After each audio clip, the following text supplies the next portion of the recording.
Hi guys! So today I was doing some end of year decluttering and I went through my collection and found some products that I would like to leave behind in 2024. So I'm going to share those things along with my reasoning for decluttering them today. I always like doing a little end of year collection clean out.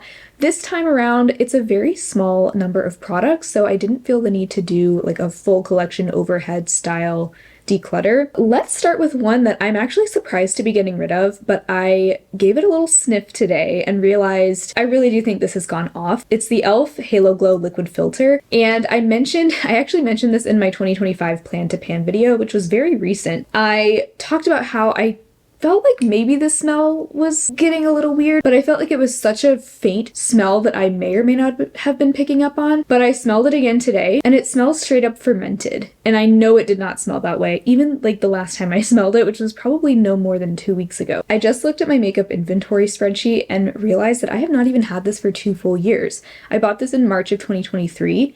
So just a note that if you have this product, use it.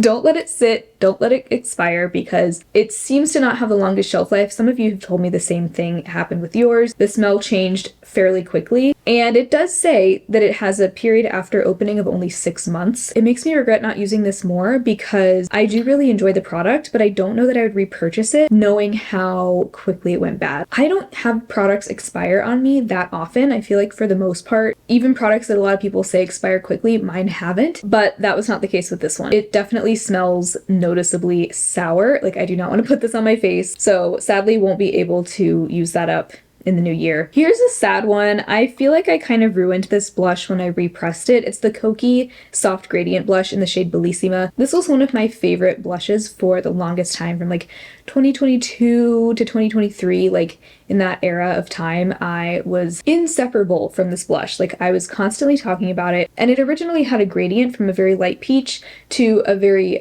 rich like brick red, and it made just the most beautiful sunburnt red blush shade. But I decided to repress it so that it would just be one solid color because I didn't love the gradient because I felt like it made it hard to pick up evenly on my brush. So I repressed it. I really liked the final color in the pan. Like, it's just this nice warm peach shade. But I swear to you, this formula just has not been the same ever since I repressed it. And that has never happened to me before with repressing powders.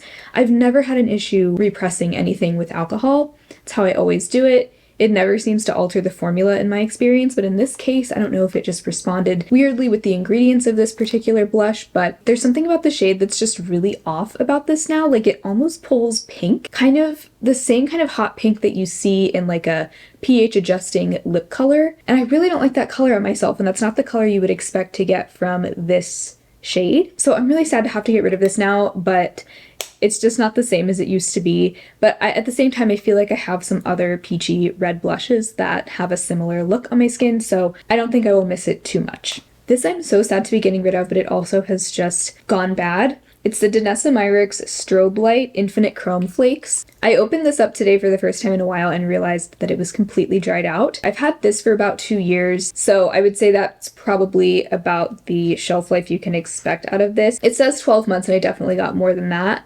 But this is really pretty. It's sort of like a jelly eyeshadow, so it does dry out within a certain span of time, and it seems like you can probably expect a maximum of like 2 years out of these. So again, if you have any of these in your collection, use them as much as you can. And I think it serves as a good lesson to me to maybe avoid purchasing too many of these types of products in the future, if at all. I do think these have a really unique effect on the eyes. It's a very interesting texture of glitter. There's like different sized flakes in here, and they're multi-chrome, so it's really, really beautiful. And I don't know of anything else that does what this does, but I think I would prefer to just stick to maybe multi-chrome glittery powder shadows that maybe don't have the exact same effect that this does, but that still have a really pretty sparkly iridescent sort of glitter to them. I think these kinds of jelly shadows and even liquid eyeshadows I've really moved away from buying because I know that they dry out and they don't have as long a shelf life as powder shadows for me. So that I'm really sad to say goodbye to because it's such a beautiful product and I wasn't ready to part with it. I really wasn't. I was so excited to use it this winter. This is still perfectly good and can definitely be passed on to a new home, but I've also decided to declutter my Ulta Beauty Lustrous Foil Eyeshadow. I have the shade Rose Gold Leaf. The reason I'm getting rid of this is because I have a lot of rose gold topper type products already, and this is my least reached for, not because I don't think it's beautiful, but because it's so messy. It's just these like flakes of foiled eyeshadow all pressed together in here. So I keep this little plastic thing on top that it came with before putting the lid on because I know, like, I can just tell that this is the kind of shadow that would break in an instant if you so much as like look at it the wrong way. So I think that little clear window helps a lot, but I still just do not reach for this often because it's the biggest hassle to use. It's kind of messy, and if I want a rose gold glittery shadow, it doesn't have the exact same look as this, but the Flower Beauty Chrome Crush Pressed Pigment in Quartz is much easier to work with and much less messy. I actually prefer the look of the flower one. It's more of like a scattered glitter, whereas the Ulta is more of like a foiled wet looking shade. But the other reason I feel like I won't miss this is because I definitely have this type of shadow in my palettes. I think the Natasha Denona I Need a Nude palette has a very similar shade to this, so I don't feel like I really need to have it in a potted single. And my last three declutters are lip products. I am decluttering my Wet n Wild Color Icon lip liner in the shade Brandy Wine. It's a sad goodbye because I really do love the shade of this, but I really think this pencil must just be super old because it has this very waxy crayon scent, and I swear that scent has gotten stronger the longer I've had this. The other thing about this is that it's a very stiff, waxy pencil, just not my favorite formula at all. It doesn't glide on smoothly. I feel like if I have any dryness to my lips, it really catches onto those areas. And that's another thing that I feel like was not the case when I first got this. I actually really liked this when I first got it, but the longer I had it, I just feel like maybe it's gone bad. I'm also getting rid of this SPF lipstick from Supergoop. It has SPF 30, and it is a mineral sunscreen, which I like because it doesn't have that bitter chemical sunscreen taste. I do think this is a really nice product if you wear opaque lipstick a lot and you want to have an option that has sunscreen in it. They have some really fun bold colors. This is the shade High 5.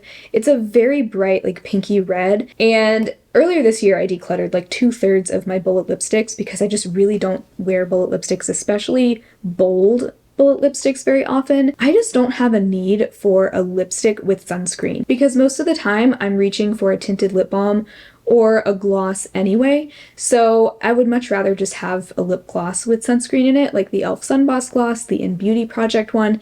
Those are fantastic. They're a little bit more sheer and wearable for me. They're things I can just easily reapply throughout the day, whereas this is just like so pigmented, so opaque, and just not really something that I see myself wearing very much at all. So while it's still pretty new, I want to try and find it a new home. The last product I'm decluttering, and this is another SPF lip product actually, it's the Nudestix Nude Screen Lip Primer SPF 30. And this is another thing that I just don't really feel like I have a place in my daily life for it. It's another mineral sunscreen, so again, it doesn't have an awful taste, which I really appreciate.